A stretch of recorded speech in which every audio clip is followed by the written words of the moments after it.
تفتكر ليه يا صديقي الحماس بيقل بعد اول 3 ايام من رمضان وبنرجع ناكل الكنافه وننام؟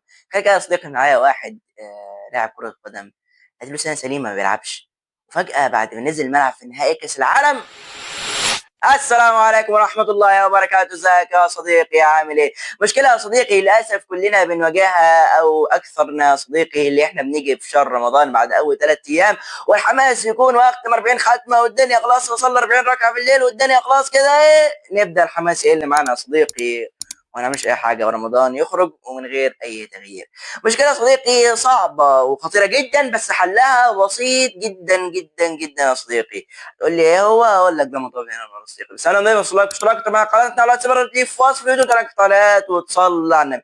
يلا بينا يا صديقي، يلا بينا نفهم الموضوع على الرايق. بداية كده يا صديقي خلينا نعيش مع بعض القصة دي، والقصة دي تخيلية من تأليف العبد لله، فما تاخدهاش يعني ان هي حقيقية.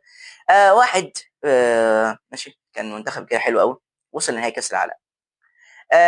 هتقول لي وصل ازاي؟ اقول لك ما اعرفش. فبعد ما نزل الماتش والدنيا خلاص كده الماتش بدأ، اذ فجأة الفريق كله اتصاب. تقول لي ازاي؟ لك برضه ما اعرفش. فيروحوا ايه مستدعين الفريق الاحتياط. فالفريق الاحتياط ده اصلا ما يكونش جاهز، ويكون اديله سنه سليمه ما لعبش. ماشي. فبعد ما الفريق التاني نزل الاحتياطي ده، ماشي، نزل وهو اصلا لسه واكل فته بتاع كده وبطنه مليانه على الاخر، نزل الملعب ما عملش اي حاجه. تخيل نهائي كاس العالم واقفين، قاعدين بقى بص كده، مش قادرين يجروا اصلا، مش قادرين يجروا، لسه واكلين فته يا عم. وقف الفريق الخصم يروح لبعهم 199 جول. هتقول لي ليه مش 200؟ اقول لك مالكش دعوه. ماشي. 199 جول والماتش يخلص 199 صفر. ماشي. فالماتش بعد ما خلص، المدرب مسك العادي، لو انتوا ليه ما لعبتوش عدل؟ اقول احنا مش جاهزين اصلا، احنا مش متدربين اصلا، احنا مش واخدين استعداد الماتش اصلا. وهو ده مشكلتنا يا صديقي. مشكلتنا للاسف اللي احنا ما نكونش مستعدين لرمضان. مشكلتنا اللي احنا رمضان بيجي علينا واحنا خلاص بنقول رمضان ده ظاهره سحر، ادوس عليه اتغير على طول. لا يا صديقي، رمضان ده ما هو الا استكمال واوصل طاعه للي احنا بدأناه من زمان. اللي احنا بدأناه ايه من زمان؟ يعني انا بدأت مثلا في شهر شعبان، بقى في شهر رجب، رمضان بقى يجي اعلي المستوى، بقى اعلي المستوى، سيب نفسنا لحد ما ايه اوصل لمستوى كويس. الصالحين زمان كانوا بيستعدوا قبل رمضان ب6 شهور، احنا بنستعد قبلها ب3 ايام. ولو استعدينا يعني لو استعدينا.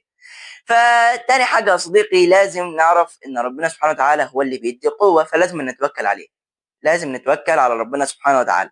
ف وتالت حاجه يا صديقي لازم نعرفها، اللي احنا لازم نستعد من دلوقتي. لازم نستعد من شهر شعبان. اقول استعد ازاي؟ اقول لك يا صديقي. اولا لازم يبقى لينا اوراد يوميه، ذكر، قران، قيام ليل، اي حاجه بسيطه جدا جدا جدا، بس اهم حاجه نكون مداومين عليها عشان نخش رمضان واحنا عندنا حاجه اساسيه نبني علينا، مش لسه هنبدا من اول وجديد، لا نبني عليها، فنبدا كده من اول عشان ما نبداش من اول وجديد. ولازم يا صديقي نكون ملتزمين بالحاجات دي، نكون عندنا كلمه رجاله كده ونخش واحنا ايه عارفين ان الحاجات دي هي اللي هتخلينا مستعدين لشهر رمضان. ولازم نعرف ان شهر شعبان ده شهر كريم وشهر مبارك من ربنا سبحانه وتعالى، وشهر ترفع فيه الاعمال الى الله، فلازم نبقى هيئتنا كويسه واحنا عمالنا ترفع الله سبحانه وتعالى. علينا صيام اثنين وخميس، علينا قيام، علينا قران، علينا اذكار، علينا حاجات بسيطه جدا، بس افضل الاعمال عند الله ادومها وان قل. فلازم يا صديقي يكون عندنا اعمال دايمه، ولازم يكون عندنا اخلاص، لازم يكون عندنا توكل على الله، لازم يكون عندنا استعداد قبل شهر رمضان عشان لما شهر رمضان يجي نكون مستعدين ليه بافضل هيئه ونستقبله يا صديقي بافضل الاعمال ونتقرب به الى الله سبحانه وتعالى. وبس كده يا صديقي. شكرا لك اشتراك تبعنا قناتنا على سبيل في وصف الفيديو، ترك صلاه وتصلي على النبي صلى الله عليه وسلم.